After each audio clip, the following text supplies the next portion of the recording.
sekarang gue mau ngomongin film Marvel terbaru. Ini fase 4 Marvel ya. Dan juga film ke-29 Marvel. Anjir. Sudah sejauh itu cuy, Marvel Studio bikin film ya. Judulnya adalah Thor Love and Thunder. Ini merupakan film keempatnya Thor yang secara mengejutkan cuman dia satu-satunya Avenger yang dapat film keempat ya. Sementara yang lain cuman mentok sampai di 3. Nggak tahu nih, apakah ada yang bisa menyaingi rekor Thor? Ya, kita lihat aja nanti ya. Menariknya adalah film ini masih ditangani sama Taika Waititi ya, yang sebelumnya bikin Thor Ragnarok. Kalau kalian suka Thor Ragnarok, kalian pasti bakal suka banget sama Thor Love and Thunder. Tapi kalau kalian gak suka Thor Ragnarok, jangan harap kalian bisa suka Thor Love and Thunder. Dan kalau gue sendiri gimana? Well, gue termasuk orang yang ada di tengah-tengah ya untuk Thor Ragnarok dulu. Karena jujur aja, Thor itu gue suka yang pertama karena dia itu adalah karakter superhero yang paling kuat gitu ya. Ceritanya kan dewa dulu tuh ya. Dan film pertamanya itu punya tone yang kata gue dibikin serius, tapi ada sedikit comic relief gitu di filmnya yang bikin filmnya nggak kaku. Kemudian datang Thor kedua, Dark World, yang menurut gue gampang dilupakan. Dan gue juga sampai sekarang kalau ditanya Thor Dark World itu ceritanya tentang apa, gue juga sampai lupa. Pokoknya ngumpulin batu yang warna hitam or apa gitu, something gue nggak inget ya. Dan datanglah Thor Ragnarok, bener-bener kayak refresh dari franchise Thor yang emang mungkin agak boring gara-gara Thor kedua tadi ya. Dan Taika Waititi emang bener-bener sutradara yang tepat gitu untuk membangkitkan lagi semangat. Bahkan kalau nggak salah gue pernah baca si Chris Hemsworth aja jadi semangat lagi syuting Thor gara-gara Thor Ragnarok yang emang bener-bener komedik. Tapi bagi beberapa orang, sisi komediknya kadang terlalu over, yang bikin karakter Thor-nya justru malah kayak jadi orang konyol. Karena gue masih mencerna sebenarnya ketika Thor Ragnarok ada gitu ya. Oh, ini adalah tone yang ingin diambil Marvel ke depannya kali untuk Thor ya. Jadi peralihan tone itu gue sangat mengapresiasi sih. Emang bener butuh sesuatu yang segar gitu. Dan Taika Waititi membuktikan itu di Thor Ragnarok gitu. Meskipun ya masih hit and miss juga kalau kata gue ya. Nah, di Thor Love and Thunder ini kayaknya Taika Waititi udah cukup pede. Dan akhirnya dia kayak mengeluarkan hampir semua kekuatan penuhnya untuk bikin Thor Love and Thunder ini kayak filmnya dia. Kalau kalian tahu track recordnya Taika Waititi, dia itu emang orang yang paling produktif bikin serial-serial dan film-film yang fun banget dan menghibur. Serial-serialnya gue nonton bahkan dari dulu ya. Dia tuh bikin Flight of the Conchords, What We Do in the Shadow yang film pertama dia yang bikin juga. Dan sekarang juga bahkan ada series di HBO yang baru yang dia juga salah satu produsernya. Our Flag Means Death itu juga kocak karena kan itu kayak ngeparodiin kehidupan bajak laut. Gue suka Taika Waititi di seri-seri tersebut. Dan pendekatan dia di film Thor ini mungkin yang bakal jadi perdebatan ya. Tapi sebelum ke situ gue mau ngasih tahu dulu hal-hal yang mungkin gue apresiasi dari film keempat Thor, yaitu adalah Christian Bale tentunya ya sebagai Gorr. Kehadiran Christian Bale di sini kayak bisa mengimbangi kebodohan dan kekonyolan yang ada di Thor Love and Thunder. Gue sempat baca dia emang gak mau lagi main film superhero, tapi gara-gara anaknya yang maksa dia buat main Thor, dia akhirnya mau ya. Harusnya itu Pak Kevin kasih gaji tuh buat anaknya Christian Bale. Dan ya seperti Christian Bale pada umumnya ya, dia selalu total. Dan gue lihat dia emang total di sini mainin karakter villain yang benci sama dewa. Apalagi di Thor Love and Thunder ini ada prolognya yang menceritakan tentang backstory-nya si karakter Gorr ini. Dan itu menurut gue pendekatan yang cukup bagus. Dan mungkin salah satu pendekatan yang paling oke sih yang gue lihat. Karena di awal film gue langsung ngerasa, wah ini filmnya temanya berat nih. Ngomongin krisis keyakinan cuy. Ketidakpercayaan kepada yang maha kuasa gitu. Di sini kan intinya si Gorr ini adalah orang yang taat. Tapi ternyata dia diabaikan oleh Tuhannya. Dan dia dendam atas itu gitu. Dan itu tuh menurut gue tema yang oke banget gitu ya. Apalagi di film superhero yang ngomongin dewa-dewa ya. Setelah itu jangan lupakan juga Jane Foster tentunya ya. Wah, ini mungkin salah satu karakter paling penting juga di Thor Love and Thunder. Dan gue ngerasa Natalie Portman kembali memberikan penampilan terbaiknya ya setelah absen. Hampir absen dia. Bukan hampir lagi, dia kayaknya emang gak ada di semua film Marvel kecuali Thor 1 sama kedua.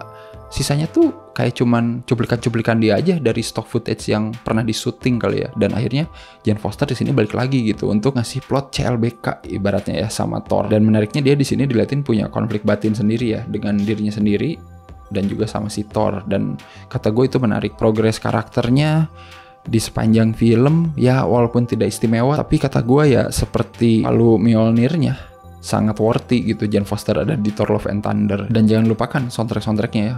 Gak tau kenapa mungkin Taika Waititi terinspirasi Guardian of Galaxy kali ya, nampilin banyak lagu-lagu klasik rock gitu ya.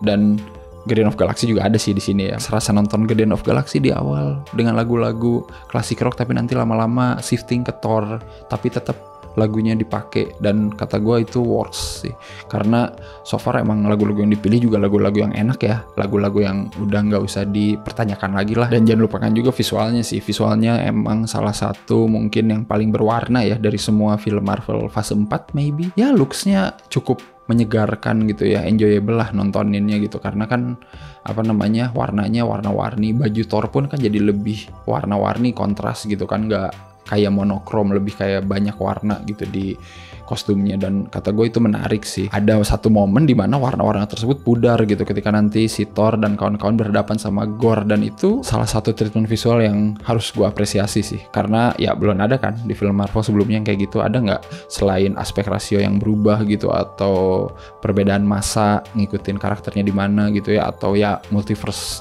of madness kali ya, di mana universe-nya berubah-ubah sesuai dengan ciri khasnya. Nah ini pun ada treatment yang menarik kayak tadi gitu. Nah balik lagi nih, yang diperdebatkan tadi, seperti gue bilang di awal, kalau lu suka Thor Ragnarok, lu pasti bakal suka banget sama Thor Love and Thunder. Tapi kalau lu gak suka, lu mungkin bakal lebih gak suka ya. Karena secara garis besar, kalau lu nonton ini sebagai orang yang mungkin ada di tengah-tengah, seperti gue awal waktu nonton Thor Ragnarok ya, gue ngerasa Thor Love and Thunder ini kayak kesulitan untuk menonjolkan apa yang ingin mereka highlight di filmnya, selain komedi yang sudah terlalu menonjol. Karena menurut gue film ini setengahnya itu kayak film parodi. Ini tuh ibaratnya kayak lu nonton scary movie yang memparodikan film-film horor. Nah Thor Love and Thunder ini kayak memparodikan film-film Thor, film-filmnya sendiri dan film-film Marvel pada umumnya gitu ya. Jadi perkembangan karakter Thor dari film Thor pertama sampai sekarang, gue ngerasa kayak Thor ini malah kayak karakter yang makin mundur ya, karena gue ngerasa gue nggak ngeliat lagi sense of majestic dia dari film pertama. Di sini kayak masih ada rasa-rasa dia seperti dewanya gitu ya, tapi ketutupan sama behavior dia yang kata gue masih terlalu konyol gitu. Dan ini gue susah untuk menerimanya, karena hal-hal yang konyol itu kadang gak direm. Gue sampai mikir kapan mereka habis bercandanya gitu. Bahkan ada satu jokes yang kayaknya terus-terusan dibawa gitu ya, soal Valhalla ya.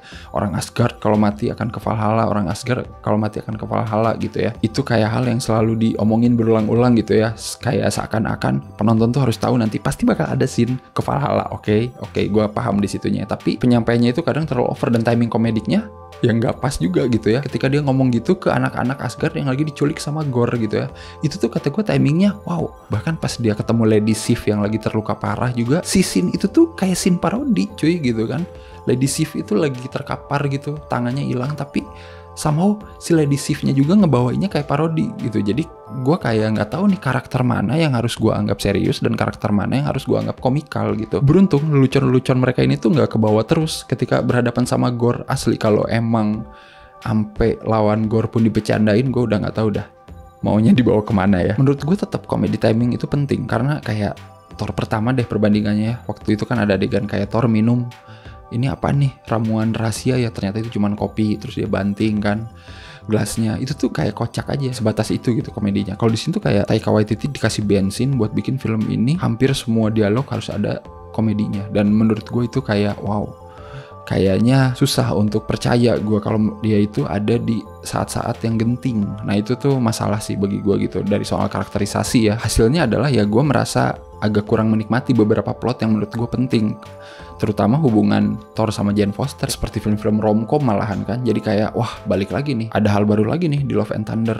jadinya kayak romcom, ada petualangannya, bahkan ada sedikit soal tadi tema tentang krisis keyakinan kepada dewa-dewa gitu ya, karena nanti ada adegan Thor ketemu Zeus, dan itu pun kan sebenarnya satu hal yang bisa di-highlight gitu ya, penting. Batas-batas bercandanya kadang udah ada di layer-layer yang lain, layer-layer yang harusnya serius tapi dibuat bercanda. Jadi stake-nya pun gue nggak ngerasa kayak penting lagi, padahal Gorr itu adalah villain yang kata gue oke gitu ya.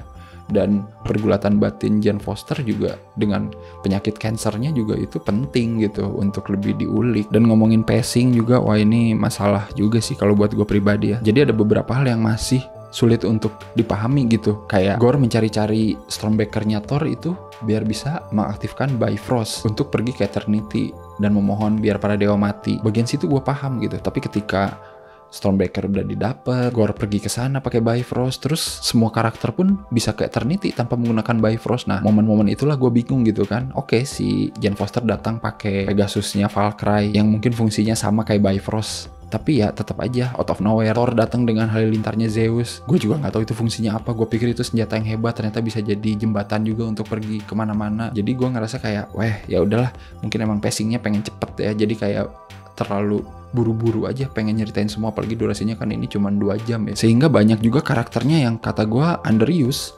Ya contoh paling gampangnya Valkyrie. Ini cerita cuman ngomongin Thor sama Jane Foster juga udah beres, nggak usah ada Valkyrie karena fungsi dia di sini cuman jadi roda ketiga aja, nggak begitu berpengaruh sama sekali. Cuman buat ngasih aksi-aksi yang keren doang gitu. Sisanya sih ke plot nggak ada apa-apanya gitu. Tapi akhirnya ya setelah Thor Love and Thunder ini gue sih udah rela sih mau ada film Thor ke-5 juga, karena itu pasti ada, karena di closing credit ada bacaan Thor will return. Jadi karakter dia mau kayak gini, ya udah silakan, bebas, terserah. Karena bagi gue versi Thor yang terbaik itu masih versi Thor pertama, dan Thor di Infinity War tentu itu yang paling gue suka. Itu mungkin contoh batas antara komedik dan serius yang kata gue paling balance ada di Infinity War. Jadi gue nggak peduli mau Thor selanjutnya mau dibikin kayak sitcom juga, no problem, silakan.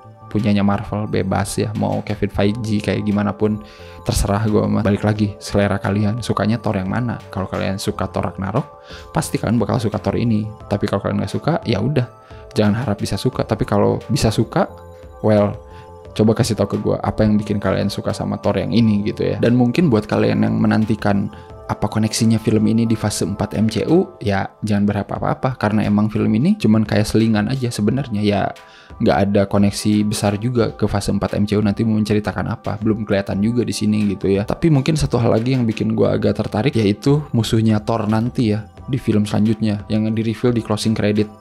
Kalau kalian nonton series Ted Lasso, kalian pasti tahu itu siapa ya. Dan gue cukup excited ya, soalnya di Ted Lasso bener-bener mencuri perhatian. Bukan mencuri perhatian lagi, dia itu center of attention-nya gitu. Dia karakter yang sangat menarik, sangat lovable, mungkin bikin kesel, tapi dia salah satu yang menarik. Dan di sini dia jadi karakter yang kata gue pas banget lah buat dia. Ya kalian tahu siapa lah ya. Jadi kalau mau gue kasih skor untuk Thor Love and Thunder ini 7 lah ya. Ini pun karena ada Gorr dan juga karena ada Natalie Portman sih terlebih ya.